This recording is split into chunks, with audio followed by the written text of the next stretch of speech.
You need to add sign-in to your app, and Microsoft Entra ID is the obvious choice on Azure. But here's the part the docs gloss over.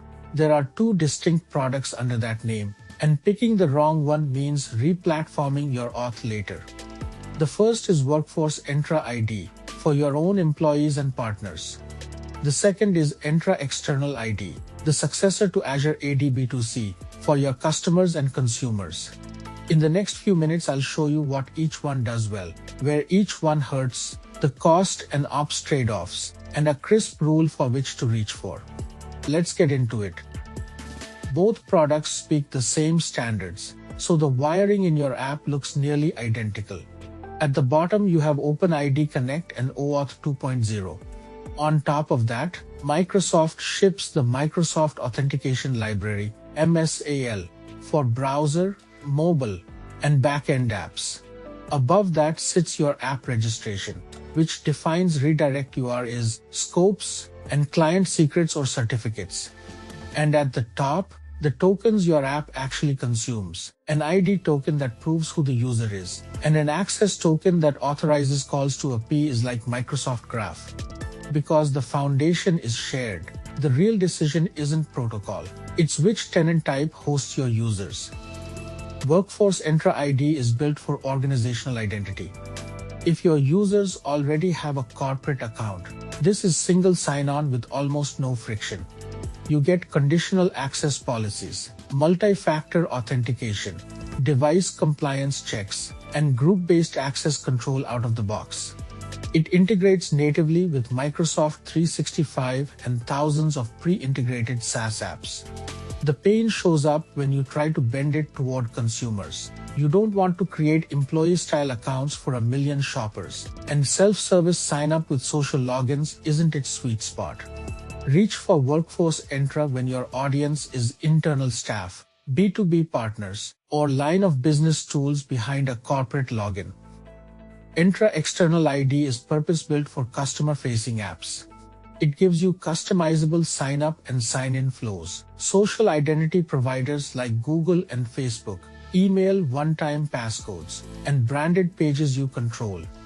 Users live in a separate external tenant, isolated from your corporate directory, which matters for security and data boundaries.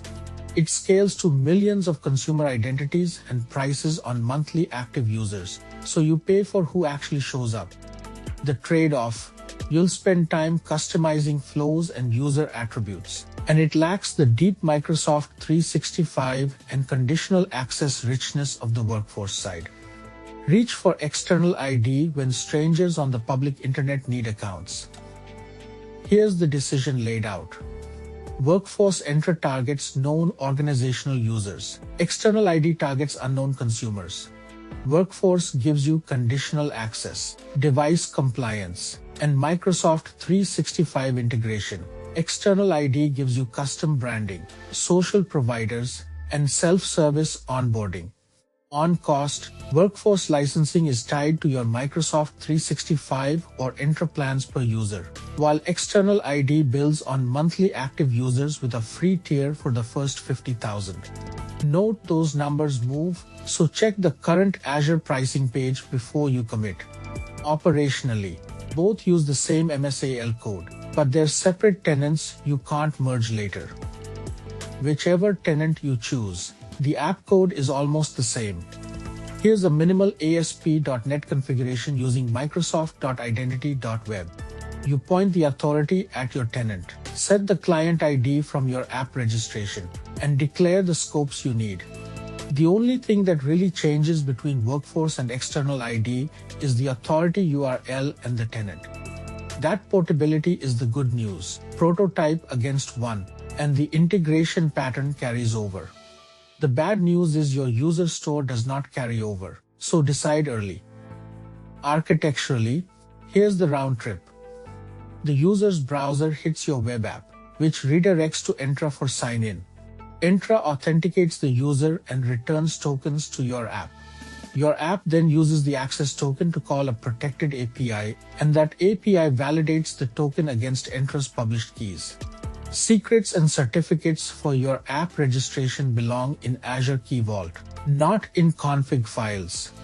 This same shape holds whether the tenant is workforce or external ID, which is exactly why the choice is about your audience, not your architecture. So here's the takeaway. Both products share OpenID Connect, MSAL, and the same app code, so the decision is purely about who your users are. If they're your employees, partners, or anyone with a corporate account, use Workforce Entra ID and lean on conditional access.